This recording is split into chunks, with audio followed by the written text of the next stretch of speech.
Let's talk about the Pi network, a fascinating and somewhat controversial project that has captured the attention of millions worldwide. It's a digital currency initiative that promises to make cryptocurrency mining accessible to the masses. A project that's had millions tapping their phones daily, engaging with the app, and essentially mining Pi tokens with minimal effort. This daily engagement has fostered a sense of community and anticipation among its users, hoping to mine cryptocurrency without expensive hardware or high electricity bills. Pi network aimed to democratize the mining process, moving away from the energy-intensive and costly methods associated with traditional cryptocurrencies like Bitcoin. The concept was simple: a user-friendly mobile application that allowed anyone with a smartphone to participate in the network and earn Pi tokens. Make mining accessible to anyone with a smartphone, regardless of their technical expertise or financial resources. This inclusivity was a key factor in its rapid growth and widespread adoption, and it worked. Tens of millions joined in. People from all corners of the globe embraced the idea of earning cryptocurrency simply by tapping a button once a day. The network effect took hold, and the Pi community blossomed. For years, Pi was just a number on a screen, a digital promise held within the confines of the Pi network app. Users diligently accumulated their Pi tokens, anticipating the day they could finally be used in the real world, locked in an enclosed mainnet. This meant that while users could mine and accumulate Pi, the tokens couldn't be freely traded or exchanged outside of the Pi network ecosystem. You couldn't trade or sell it, limiting its utility and value to transactions within the Pi network itself. This restriction was intended to ensure a stable and controlled environment for the network's development. Only use it in a few Pi apps.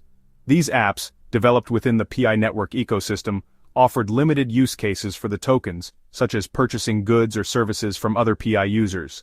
But now, real mainnet Pi tokens are appearing on exchanges, signaling a potential shift in the Pi network's trajectory and raising both excitement and concerns within the community. And the numbers are getting big. The trading volumes and reported values of Pi on these exchanges have been surprisingly high, attracting significant attention and speculation. Hundreds of millions of Pi tokens are sitting on exchanges, raising eyebrows and prompting questions about the legitimacy and sustainability of these listings, raising questions about their origin and what this means for everyday users. The sudden appearance of Pi on exchanges has left many users confused and uncertain about the future of their mined tokens. Where did all this Pi come from? Understanding the source of these tokens is crucial to assessing the potential risks and rewards associated with trading Pi on exchanges. Who controls it? The level of centralization within the Pi network and the control over the distribution of tokens are key factors to consider.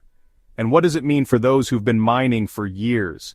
The implications of these exchange listings for the long-term value and utility of Pi are a major concern for dedicated miners. Today we'll break down the latest Pi network updates, providing clarity and context to the recent developments and announcements surrounding the project, the difference between IOU and mainnet Pi, explaining the nuances and potential risks associated with trading IOU tokens versus genuine mainnet Pi, and the sudden surge of tokens on exchanges.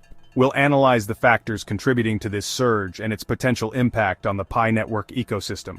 We'll also explore the risks and opportunities this creates for the community, helping you make informed decisions about your Pi holdings. Understanding these dynamics is crucial as Pi stands at a turning point, facing critical decisions that will shape its future and determine its long-term success. Let's dive in and unravel the complexities of the Pi network puzzle together. In the ever-evolving world of cryptocurrency, numerous digital currencies vie for attention and adoption. Bitcoin and Ethereum, for example, have established themselves as frontrunners, each with its own unique technology and use case. But what about Pi network? What makes it different? What unique value proposition does it bring to the table? It's all about how mining works, the very engine that powers these digital currencies.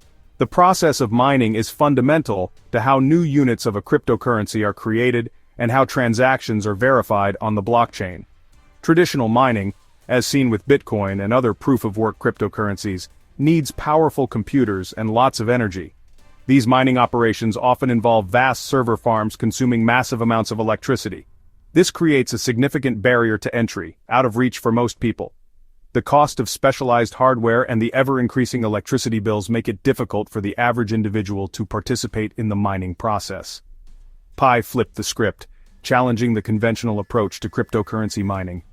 Its founders designed a system where anyone with a smartphone could mine by tapping a button daily. This innovative approach democratizes the mining process, making it accessible to a global audience. Instead of proof of work, which requires solving complex computational problems, Pi uses the Stellar Consensus Protocol, a more energy-efficient and streamlined method. This protocol relies on users forming security circles to vouch for each other, establishing a web of trust that validates transactions. This lightweight approach made mining accessible to everyone, regardless of their technical expertise or access to expensive hardware. This accessibility fueled explosive growth through word of mouth and referrals, creating a powerful network effect.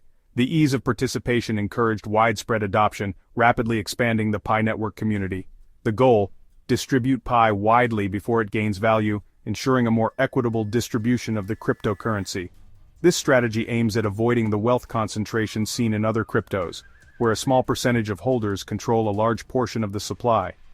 Critics argue this isn't real mining, questioning the validity of the process and its contribution to the blockchain's security. They suggest it's more of a distribution system rewarding engagement, incentivizing users to participate in the network and promote its growth. Still, millions have accumulated Pi, participating in the network and holding on to their digital assets. They are waiting for a chance to use or trade it, eager to see Pi network reach its full potential and gain widespread acceptance. Until recently, there was no clear path to the open market, leaving users with limited options for utilizing their Pi holdings. This created a huge reservoir of potential supply, a vast amount of Pi tokens held by users worldwide, waiting to be unleashed into the open market. Now that's starting to change, with new developments and initiatives paving the way for Pi Network's entry into the broader cryptocurrency ecosystem. Pi Network is evolving beyond just tapping a button. Recent updates like the Pi2Day 2025 announcements show a push to make Pi a real currency for goods, services, and apps. Developer tools and APIs are making it easier to build on Pi, while Pi domains simplify transactions and user identity. Staking, called lockups, lets users earn higher mining rates by locking up Pi, reducing immediate sell pressure. Back-end upgrades and talk of fiat on-ramps signal a move toward mainstream adoption. All these changes aim to prove Pi is more than hype, it's building a real digital economy. The ecosystem's growth is key to Pi's long-term value. The question is, will users and developers embrace it? Here's where things get tricky. Understanding IOU Pi versus real mainnet Pi. It's a crucial distinction that every pioneer needs to grasp to navigate the Pi network ecosystem effectively. We're going to break down the differences, the implications, and what it all means for the future of your Pi holdings. For a long time, exchanges only offered Pi IOUs, essentially a placeholder for the real thing. These IOUs popped up on various platforms before the official mainnet launch and the widespread KYC completion. These IOUs were essentially promises to deliver real Pi if and when it became tradable. Think of it like a pre-sale ticket to a concert. You have something that represents value, but you can't actually attend the concert until the day arrives. The value of these IOUs was based purely on speculation and the perceived future value of Pi. IOUs are speculative. Their price is heavily influenced by market sentiment and rumors, rather than the actual utility or scarcity of the underlying asset. With IOUs, you can't deposit or withdraw real Pi, and prices are driven by hype, not actual supply and demand. This creates an artificial market prone to wild swings and potential manipulation. It's important to remember that trading IOUs carries significant risk. Now, some exchanges are listing real mainnet Pi, a significant step forward for the Pi network. These are tokens that users have migrated to the mainnet after successfully passing KYC Know Your Customer verification.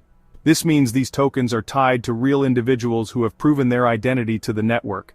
This is a game changer, creating a bridge between the Pi app and the broader crypto market, allowing for genuine price discovery and utility.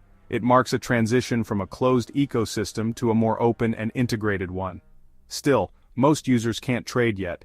The vast majority of pioneers are still in the process of completing their KYC or waiting for their Pi to be migrated to the mainnet. This is because their Pi remains locked due to the network's vesting schedule, or they haven't yet passed KYC, a crucial step for security and regulatory compliance. The Pi team hasn't officially supported these listings and warns of risks associated with trading Pi before the open mainnet launch. They emphasize the importance of caution and encourage users to prioritize the long-term vision of the project. The result is a fragmented market with a small amount of real Pi trading, reflecting the limited supply of migrated tokens currently available. Lots of IOUs representing speculative interest and promises of future Pi delivery, and a massive pool of locked tokens held by pioneers awaiting KYC completion and mainnet migration. Price discovery is just beginning, but the market remains volatile and uncertain, influenced by factors such as IOU trading, limited real Pi supply, and overall market sentiment. The real test will come when more users gain access to their tokens, unlocking a larger supply of real Pi and potentially stabilizing the market. This will provide a clearer picture of Pi's true value and its potential within the broader cryptocurrency landscape. The big headline: over 370 million mainnet Pi tokens are now held on exchanges. This is a huge portion of the liquid supply, signaling that many users have migrated their Pi and are ready to trade. Such a large concentration is rare for a project still in a semi-closed phase. It shows the system is working for some, but also raises questions about who's moving these tokens and why. Are these early adopters cashing out, or are whales and exchanges positioning for future gains? The lack of transparency from the Pi team fuels speculation and concern. Large reserves on exchanges are necessary for liquidity, but they also create the risk of sudden sell-offs. If these tokens hit the market all at once, prices could crash, hurting smaller holders. The community is watching closely, hoping for more clarity and stability. The next moves will shape Pi's market dynamics. Exchange reserves are the total amount of a cryptocurrency held in wallets controlled by exchanges. When users deposit Pi to trade, it becomes part of these reserves. High reserves often signal that holders are preparing to sell, while low reserves suggest people are holding for the long term. For Pi, 370 million tokens on exchanges means a huge pool of liquidity is ready to move. This can help smooth trading, but also signals that many are poised to cash out. Understanding reserves is key to predicting market moves and risks. The big mystery: who owns the 370 million Pi on exchanges? Ideally, a decentralized network would offer transparency, but Pi's situation is murky. Some tokens likely belong to early adopters who passed KYC, but the concentration hints at whales or coordinated groups. If a few players control most of the liquid supply, they can sway prices or trigger crashes. The Pi team's silence on this issue breeds distrust and speculation. This centralization contradicts Pi's promise of fairness and decentralization. For users, it's a warning. The market may not be as open or fair as it seems. Transparency is urgently needed to restore trust. The 370 million Pi on exchanges is just the beginning. Billions more are still locked. As more users pass KYC, the potential supply flooding the market could be massive. Many users, especially in developing countries, may rush to sell as soon as they can, creating intense sell pressure. The lockup feature is meant to slow this, but its success depends on how many choose to participate. If too many sell at once, prices could collapse, undermining years of effort. The core team faces a tough balancing act: unlock tokens to keep users happy, but not so fast that the market crashes. Pi's future value depends on managing this delicate supply-demand equation. The risk of a price crash is real, and every Pi holder should be aware. The next phase will test the project's economic design. So where does Pi stand? It's built a massive, engaged community and is finally moving toward real utility. But the concentration of tokens on exchanges and looming supply overhang are major risks. The dream of Pi becoming the next Bitcoin is unlikely unless the ecosystem creates real demand and manages supply wisely. Users should demand more transparency and watch for real-world adoption. The big questions remain: can Pi avoid a catastrophic sell-off? Will developers build apps people actually use? Only time will tell, but the world is watching.